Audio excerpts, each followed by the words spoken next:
Hello there, and welcome to my Minecraft single player world. And as you can see, I have gathered me a few frogs.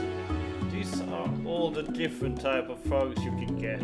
And since we are in the Nether, well, I'm here to make a frog-like farm, which you can only obtain by having these frogs kill the smallest magma cubes. Now, as you can see, I am in a basalt deltas biome, and that's the perfect place to build a farm like this. You can also do it in a bastion with a magma cube spawner, but it's a bit of a hassle, and they are not really that common. However, basalt deltas, in these biomes only magma cube respawns, nothing else. So yeah. Of course I am up on the roof here. You don't need to be on the roof to make this farm, but it can be easier if you want good spawn rates. You see down here in the actual nether, if I make a farm here, you can see all the way down there is loads of them spawning around, and they will prevent stuff from spawning in my farm, and I want a lot of them to spawn in my farm. If I make the conditions perfect, everything that spawns in my farm. That gives the best rates. One of the way to do that is to build the farm on the nether roof and perhaps scaffold high above so nothing else can spawn in because they are too far away. Or you can use stuff like slabs or buttons to prevent stuff from being able to spawn. Especially if you make the farm down in the nether, you can do that. But that's a lot of work. Far more work than to build it on the roof of the nether and then scaffold high above. I'm not even sure if I'm going to scaffold high above, because I don't really need that many frog light yet, and it's easier enough to do later on when I do need a lot of it. But for now, let me just get some materials together and start building. Alright, I've made a farm. I was considering doing some progress update, but well, then I didn't. So I'm not sure why I'm mentioning it. So this is pretty simple. All these chains prevent the big magma cubes from getting down there. Only the small ones can get down. The big cubes can't actually hurt those guys, but they kill the big cubes, leaving the small cubes to jump down and get killed by frogs. If I go into spectator mode, you see there is a bunch of hopper minecarts picking up stuff and leaving it down here. Actually, I can just jump out of here. And one magma cube. I just started. We got some frog lights and a log. These are just the guys that have spawned in while I've been working here, and not many at all so far. But if you get those, and that's the last one.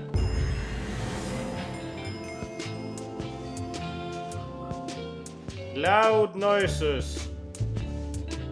So there is a good achievement to get all the frog lights in your inventory. I like these. They're pretty nice lamps. I need to find a good use for them. The one that comes to mind is more modern style than I'm building, or perhaps Asian style. I mean, like ancient Chinese or Japanese, something like that comes to mind. But I will get some use out of them. I put those slabs on top to prevent ghasts to be able to spawn. Ghasts need a 5 by 5 area and at least 4 height. They don't got the 4 height underneath there, but if I don't put anything in the ceiling, well, where the ceiling would have been, gas would have been able to spawn, because I forgot that the other mob that can spawn in a basalt delta is ghasts. So ghasts and magma cubes, and now I have prevented ghast from spawning. Okay, so I might have a slight issue. I need to patch up some holes. But that's fine. I just flew away for a second. Woo! I'm not screaming, you are screaming.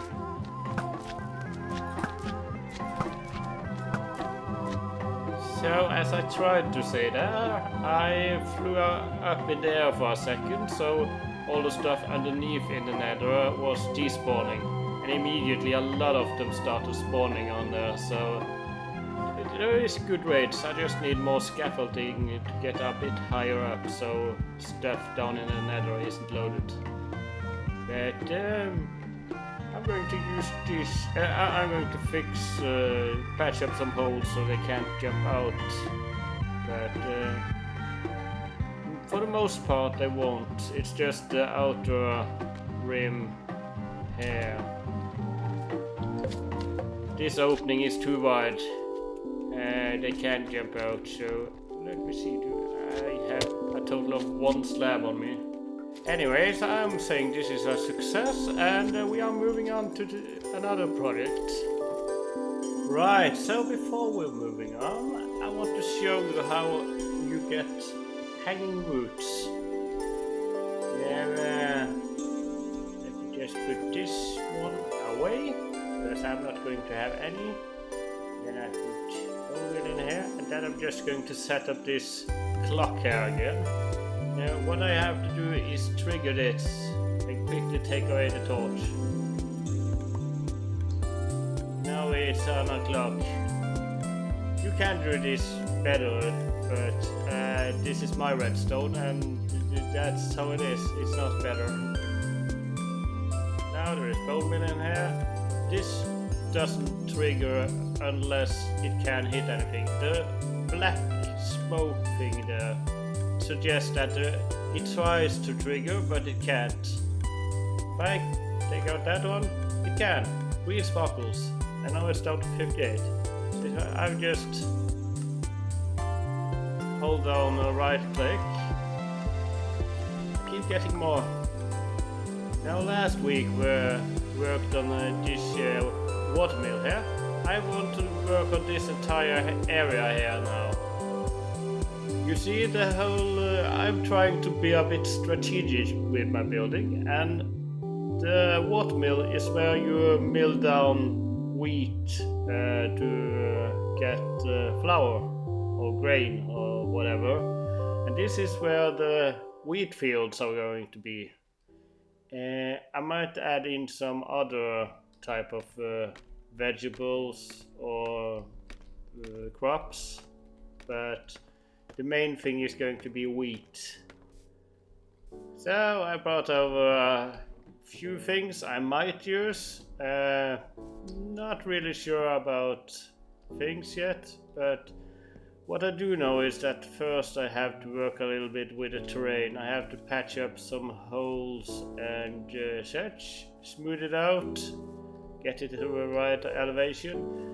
And like here where I made a cliff last time, there is going to be some terrain and stuff on top here, which I'm going to work on now. Right, so I have done a little bit of work here, as you can see. No, I have not done the terrain completely, like along the water here I haven't changed anything.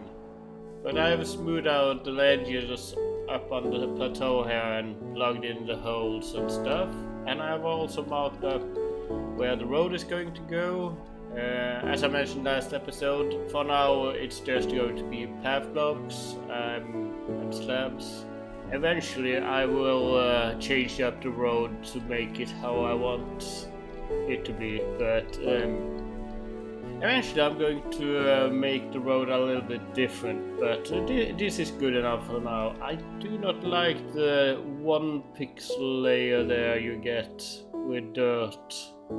You get that underneath the stones, it sticks out a little bit more there, but on the road here, on the slabs, I'm not going to change it for now. When I put in the permanent road, stuff like that is going away. If there is a path block, I would change the dirt underneath to wood. You get the same issue over here. I made a layout for a house. Now I've been contemplating a little bit how I want this to be like. Not sure. Like some of these markers for where I want the fence to be, I'm not 100% certain that's where they are going to be. I might make,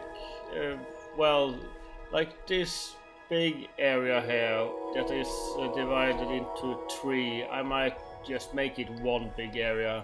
Anyways, this was just a progress update, so let me do some more bits. Right, progress update. I'm not done, but I have done quite a lot. Well, I'm happy with what I've done. I like this fence here, and walking along these roads is going to be nice, especially when the road is a little bit better. I added this entrance and that over there to this fenced in area. I built this house, which I'm going to mention in a second. This and this is entrance. This is the only entrance to this part. There is 3 fenced in parts. There is also an entrance over there to this part. So, I got guests. It's not the first trader that has joined me this week. This is the 3rd one that has joined me this week. Apparently they really want to visit me here, and now he's stuck in there until he despawns. I'm going into spectator mode to show this house off. I really like the roofing. It's very similar to the other ones. Might be a bit too similar to this one. It's a balancing thing, having things look similar enough to connect the buildings in between, but not looking completely the same. I added a couple of windows, 1 on each side, but as you can see there is dirt on the inside, and that's because I haven't made anything on the inside. I really like that chimney. It's a nice one. I like the curve there. The whole building gives a goofy feeling with the curves. Anyways, I'm starting to run out of time for recording this week, so I'm not going to add in anything inside the fences here. I am going to do a little bit of terrain work, add in some greeneries, grass and trees on the outside here. Starting with, I'm going to do this on screen. Right, so I just tried to build a tiny bird on camera, but not happy with it at all. Not happy with it. So I'm not in the right state of mind to build on camera these days. That's fine. Let me do a last cut, and I'm going to do a little bit of terrain work here. So, I did manage to get some of the terrain I want to build. This is just a tiny sample of how I want to have it, many places. But in time, it's better to take my time and get the stuff I want to do properly. And the bits I am done with here, I'm happy with. I did add in some, there is a lot of details around, but I did add in some of these dark oak saplings, since one of those would never grow, and the same goes for those guys. Might add in one of those up here just for kicks and giggles. It's nice. They need bone meal to grow as well. I am going to use spectator mode. It's much easier to see. I like the trees I added in there, and now you can see why there is roots hanging down. There is going to be a few trees and a lot of vegetation up here, so when the dirt is poking up out above the rocks there is going to be roots hanging down. It's not perfect, but I'm pretty happy with how the bit I did finish looks. And as the sun sets and the mobs are going to spawn in, I'm going to end the episode. I need to light up a little bit better. I'll address that in a different video. Bye.